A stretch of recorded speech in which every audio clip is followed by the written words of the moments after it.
Good morning children. How are you? Today let us discuss about the peripheral nervous system. Nervous system is two types.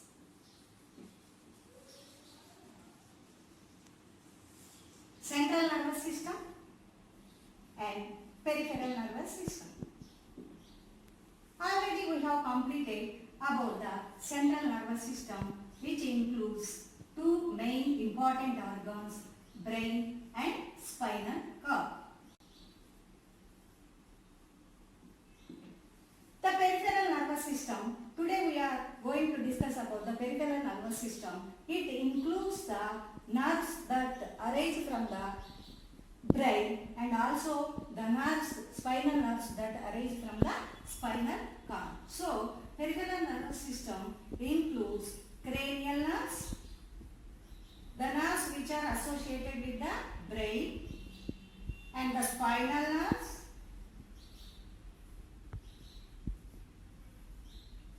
which arise from the spinal cord.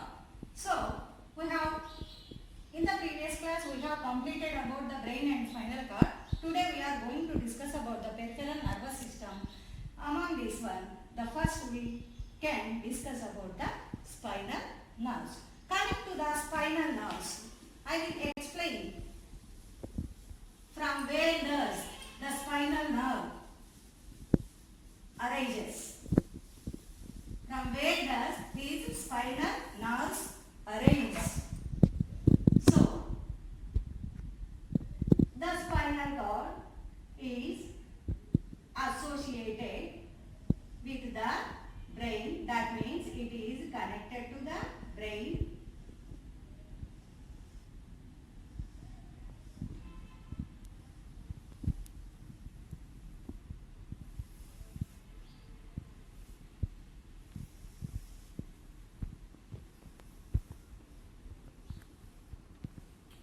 This spinal cord is divided into 5 regions. The cervical region, and the next one, that is thoracic region, and the third one, lumbar region, the next region, sacral region, the last one, coccygeal region.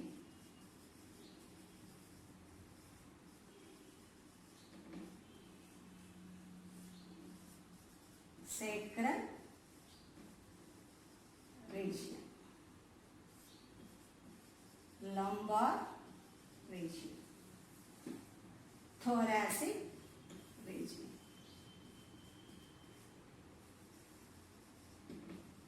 this one, cervical region.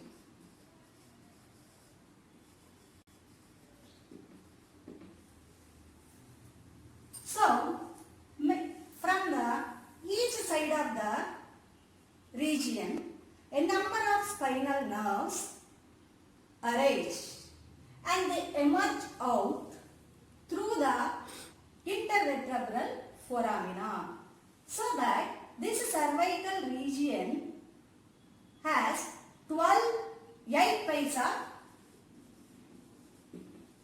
spinal nerves, and thoracic region contains 12 pairs of spinal nerves. Similarly, lumbar region contains 5 pairs of spinal nerves, and the sacral region contains 5 pairs. Coccygeal region contains 1 pair of spinal nerves. Totally 31 pairs of spinal nerves are arise from the spinal cord. They, you see here, all among the 31 pairs, 30 pairs arise from the intervertebral foramina, except the first nerve, first pair of nerves that arise from it arises between the foramina, which is present in between the occipital and the first vertebrae, that is called atlas. That means among the 31 pairs, 30 pairs arise from the intervertebral foramina except the first pair. The first pair is present between the atlas and the occipital bone, which is known as the back, which is present at the back portion of the brain. So that is called occipital bone and atlas.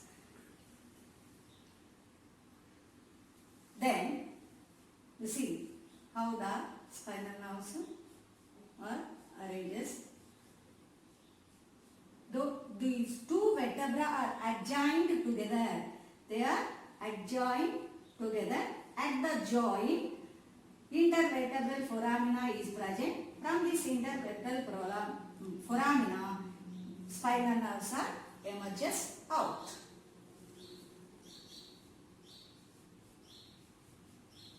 Then below the lumbar region, already we discussed that below the lumbar region, the conical portion is present, that is known as conus medullaris. This conus medullaris is extended in the form of filum terminale. This filum terminale is extended up to the coccygeal region.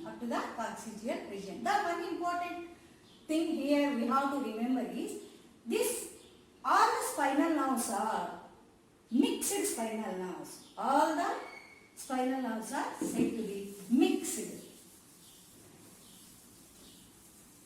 How they are said to be mixed nerve, I will show through the diagram.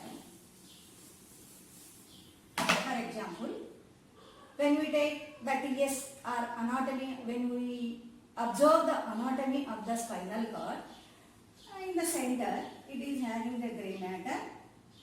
In the outer side, again it is having the white matter.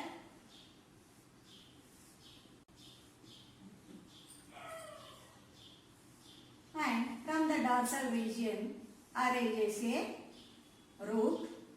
Similarly, from the ventral region also arises a ventral root. These ventral root and dorsal root are united to form the spinal nerve.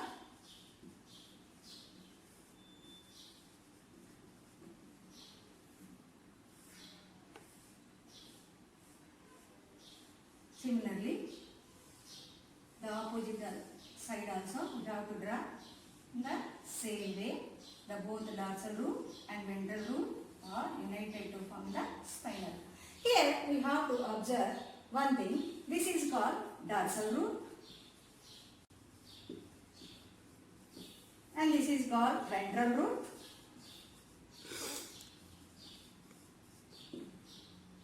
The important point we have to remember here is the ventral root is motor in its function and dorsal root is sensory in its function. So, sensory part and motor part both are united in the spinal nerve.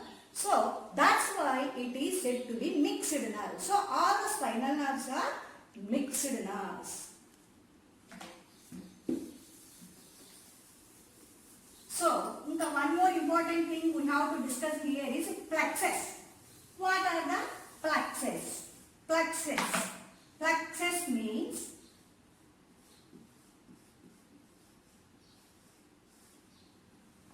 the spinal nerves are joined with one another to form a network-like structure that is known as plexus. So, depending upon the types of plexus, they are again divided into 5 regions. The first region is cervical plexus.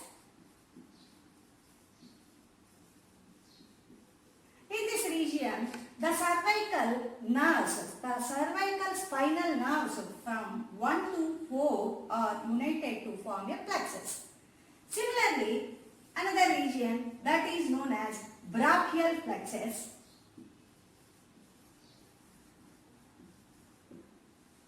In this brachial plexus, the remaining cervical nerves, Totally how many pairs of cervical nerves are there?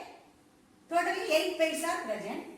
In the cervical plexus, 4 pairs of nerves are united. The remaining 5th, 6th, 7th and 8th cervical nerves and the first thoracic pair of nerves are united to form the brachial plexus. Similarly, in the lumbar region also lumbar plexus is formed. In the sacral region, sacral plexus is formed.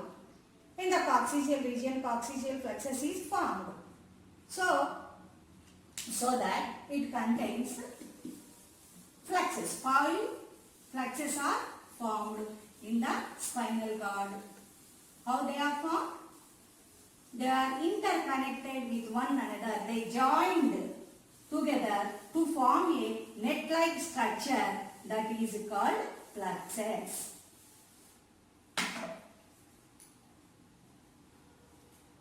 Then, coming to the cranial nerves. We know about the spinal function of the spinal nerves. They carry the motor signals to the brain and sensory impulses to the brain. That is the main function. Already we discussed about them. Then coming to the cranial nerves. They are also important part of peripheral nervous system. Cranial nerves. Where they are present? They are associated with the brain. That means cranial nerves, 12 pairs of cranial nerves emerge out of the cranium through different foramina present in the cranium. So, how many pairs are present in the human being? 12 pairs are present. In the lower vertebrates, only 10 pairs are cranial nerves are present. So, the first cranial nerve that is said to be olfactory. Olfactory cranial nerve. The second one is optic. Third one is oculomotor. The fourth one is pathetic or trochlear nerve. It is otherwise called trochlear nerve. The fifth one is trigeminal. The sixth one is abducens. Abducens.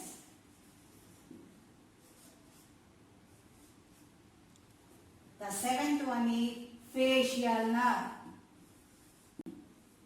And the eighth one is vestibulocochlear nerve.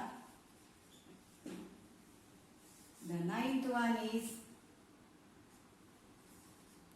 glossopharyngeal nerve. The 10th one is vagus. 11th one is, please a little space. I will write in the top region.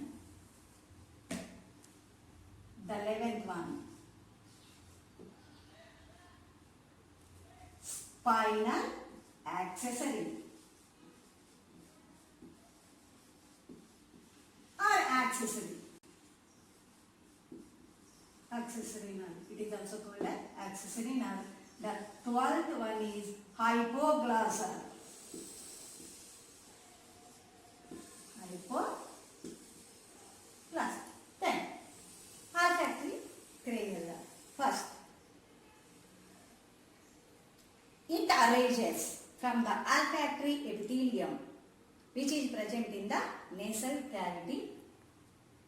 And it terminates and it travels up to the temporal lobe of the brain, and it terminates in the olfactory lobes which are present in the, which are attached to the cerebral part of the brain.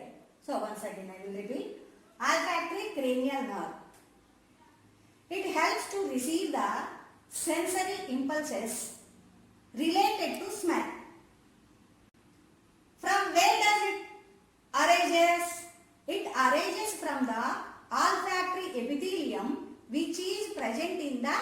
nasal cavity. That is present in the nasal cavity. And this nerve travels up to the temporal lobe.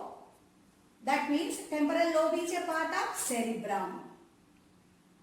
So that it helps to receive the sensory impulses which are related to smell. Then coming to optic nerves. It arises from the retina of the eye. Retina of the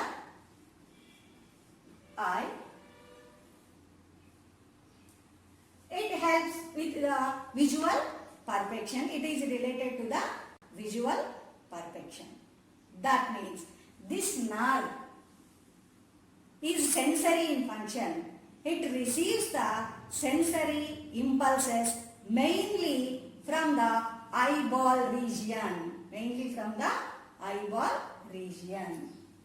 Then coming to oculomotor nerve. Oculomotor nerve is motor in function. These two nerves are, first and second nerves are sensory nerves. Sensory in nature. But oculomotor, the third cranial nerve, it is said to be motor nerve. That means it is motor in nature. The nerves that are coming from this motor nerve, they are end in organs that are inferior oblique muscles of the eye, inferior oblique muscles of the eye,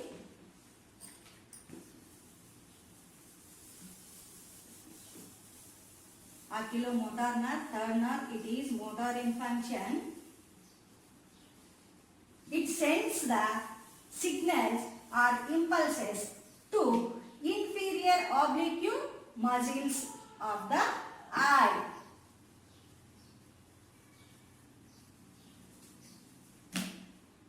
Inferior oblique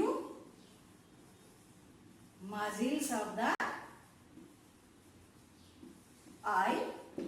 Not only that, superior, inferior and median rectus muscles of the eye. It also sends the signals to the superior, inferior and median rectus muscles. Rectus muscles. Oblique muscles, rectus muscles, ciliary muscles, iris muscles, all these muscles helps to hold the eyeball and the lens of the eye in a proper position. They helps to keep the eyeball and eye lens in a proper position. So these are mainly supplied with the oculomotor nerve. Then coming to the fourth one, the fourth cranial nerve, that is pathetic nerve or trochlear nerve.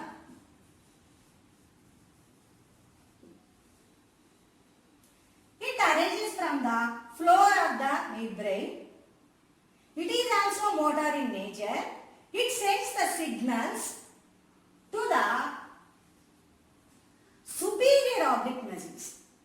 To the superior oblique muscles. It sends the signals to the superior oblique muscles of the eye.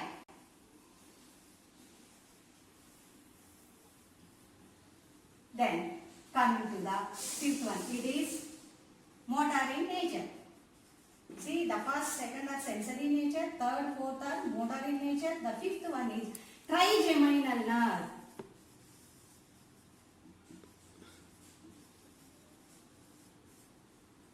trigeminal nerve. It is a mixed nerve.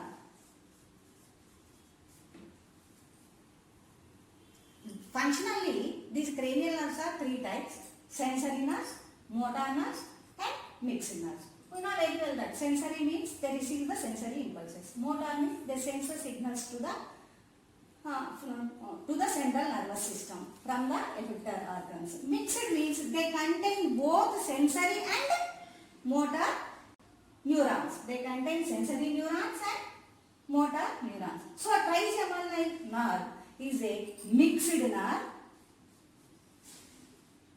It passes through a special type of ganglion that is known as Gasserian ganglion. Here a ganglion is present. Gasserian ganglion. It is mainly associated with the trigeminal nerve. So it has three branches. The first branch is said to be ophthalmic branch. Ophthalmic branch. The next one are said to be maxillary and mandibular branches. Maxillary and mandibular branches.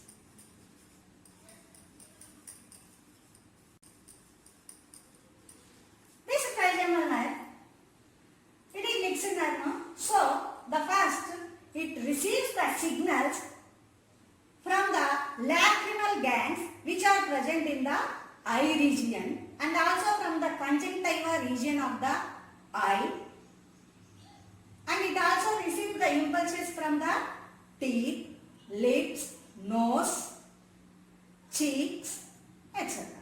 Similarly, it sends the signals to the lacrimal glands and to the lower jaw region and to the maxillary, submaxillary and sublingual salivary glands.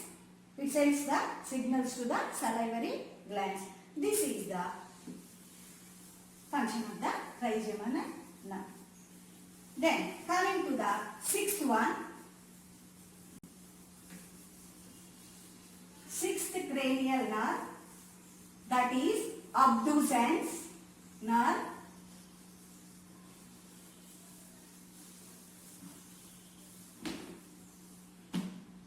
The sixth one, abducens.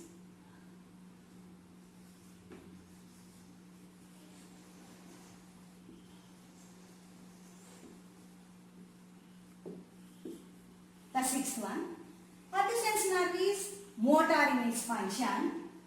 It is motor in its function. It arises from the pons varolii, from a part.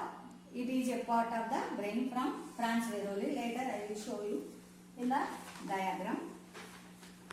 You see the diagram here.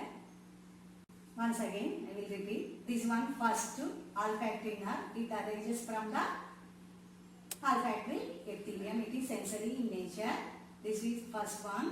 The second one is completed, that is optic sensory nerve.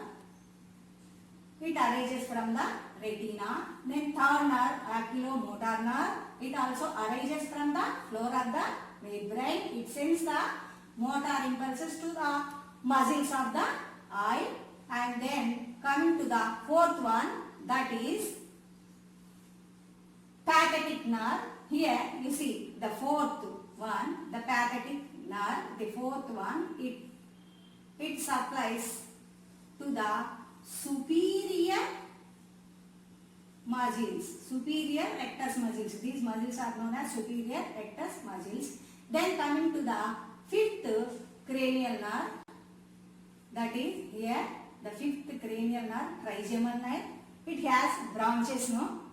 Ophthalmic branch and mixed branches that are submaxillary and sublingual, what I told you just now.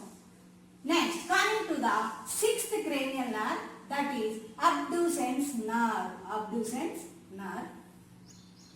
It supplies only to the inferior lateral oblique muscles. Here, the oblique muscles of the eyeball. To the lateral sides, lateral rectus muscles. It is supplied to the lateral rectus muscles of the eyeball. That's all. Abducens. Once again I will repeat. Abducens nerve is a sixth cranial nerve. It is motor in nature. It supplies, it sends signals only to the lateral rectus muscles. That's all.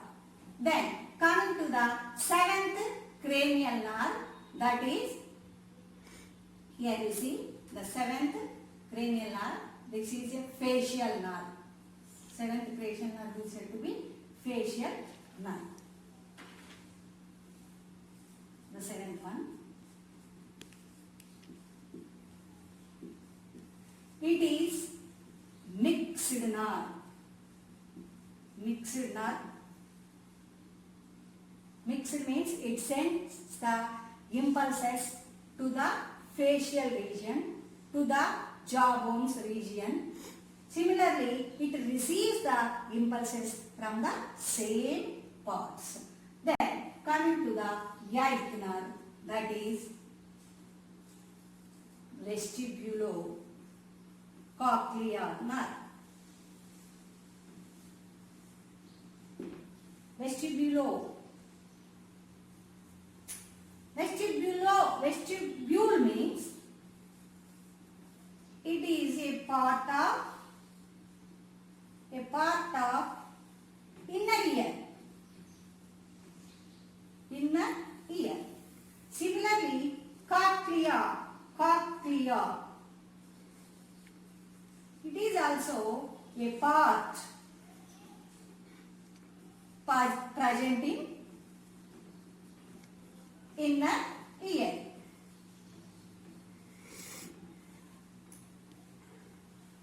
Cochlea means it is a spirally coiled structure which is present in the inner ear. From this spirally coiled structure, the internal cavity, it is lined by cochlear epithelium.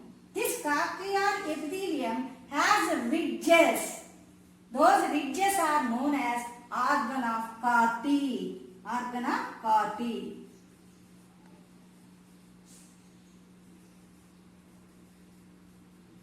Where it is present, organ of Corti, it is present in the internal ear, in the cochlear region. From this organ of Corti arises a nerve that is said to be cochlear nerve. This cochlear nerve, it unites with the vestibular nerve. Vestibule means, here also, it is also present in the inner ear. Vestibule means three semicircular canals.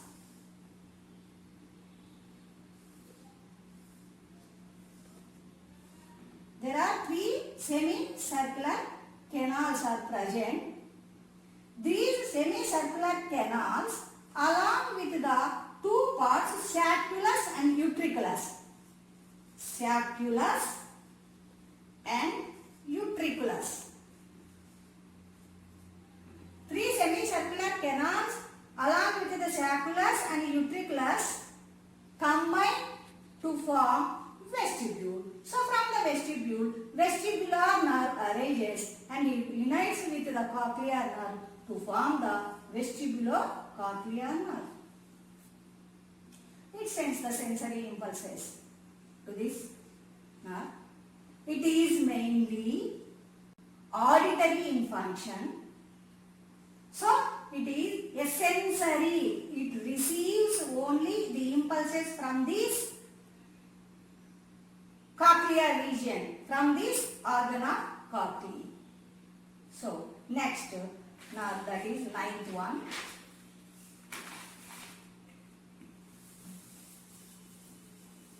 Glossopharyngeal, the name itself indicates that glossopharyngeal means it supplies, it sends the signals to the pharynx region,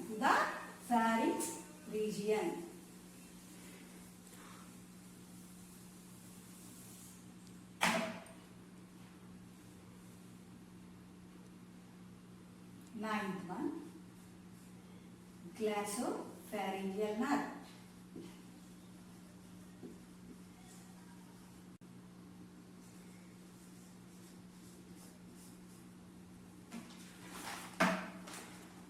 See here, it is glossopharyngeal nerve.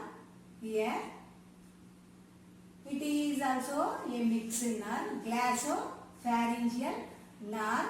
It arises from the medullary region. Here is the medulla.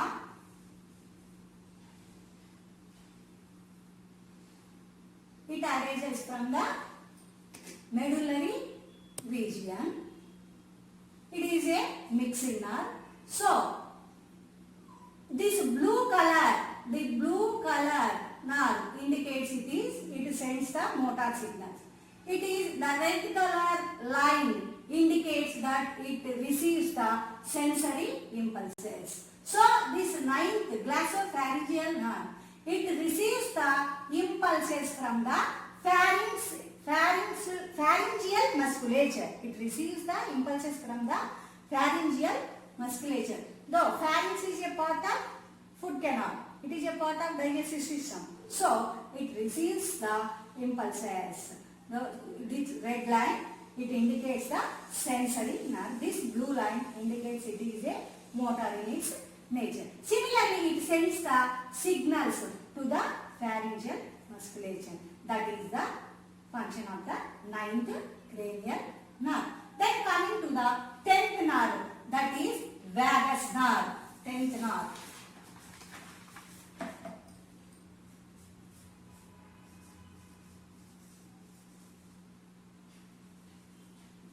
It is the main part of cranial nerves.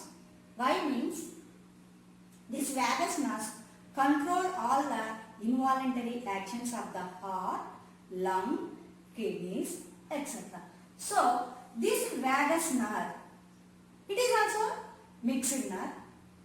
It receives the sensory impulses from the heart, lungs, from the stomach, from the intestine, etc. Similarly, it also sends the impulses to the same parts, to the heart, to the lungs for performing the respiration, for performing the circulation, to the intestine, to the stomach, to do digestion, to do the functions of digestion, etc. So, that is about the vagus nerve. Then, 11th one, that is spinal accessory or accessory nerve.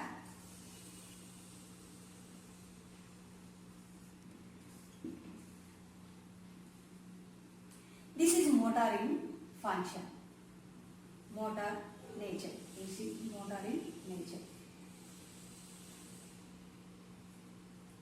It sends the signals to the pharynx region, to the palate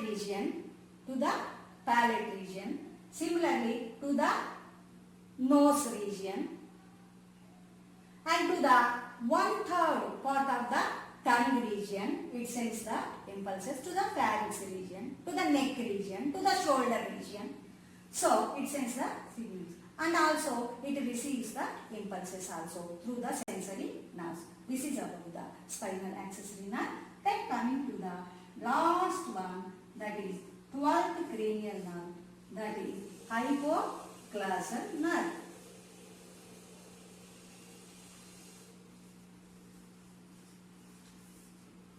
It controls movements of the tongue while delivering the speech or while swallowing the food. It controls all the movements of the tongue region. That means it sends the signals to the tongue region. That is about the hypoglossal nerve. This is a total history of the cranial nerves. So, with this, we have completed our topic, peripheral nervous system. Clearly, The spinal nerves are 31 pairs, the cranial nerves are 12 pairs. Totally, peripheral nervous system consists of 43 pairs of nerves. With this, we have completed our topic peripheral nervous system. Then we moved on to the next topic, that is autonomous nervous system, which involves the sympathetic and parasympathetic nervous systems. Okay, children? Then we will meet in the next class.